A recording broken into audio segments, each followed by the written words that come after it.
Quickly, Kinwaya. I just wanted to share with you some thoughts on this resolution to be coming up to our second vote tomorrow on the 20th of June.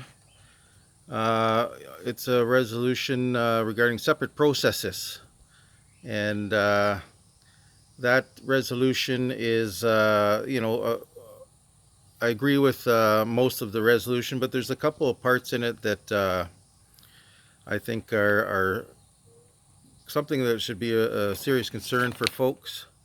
Certainly, the main thing for me is the direction it would give to the TFN Council to implement the formula that the RHT 21 First Nations used.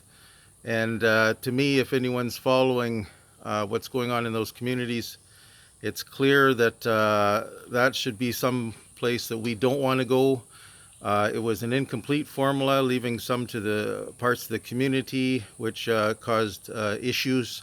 This is something we can complete beforehand, a formula. And more importantly, they're in litigation right now because they had 500 million out of that for legal. It's a ridiculous amount. Those guys worked on it for perhaps 13 years. We've been in there for a couple of years. But if we want to adopt the formula, that's part of it, and they're in litigation because of that issue. They had a $1 billion set aside for a war chest because they figure their relatives who are descended from treaty people but not part of the bands will be making their own action to get their fair share because their ancestors are treaty people. And this kind of litigation's in the works to make that claim, which will likely freeze things up there. And in our situation with the Timailagim Anishinaabe, all such folks are included right off the bat, and we don't have to set aside 10% of any settlement for those purposes to go to court with our own people. There's a couple other items in this. It mentions that the chief and council are encumbering the process because of dealing with all these other issues coming out of the Bear Island decision.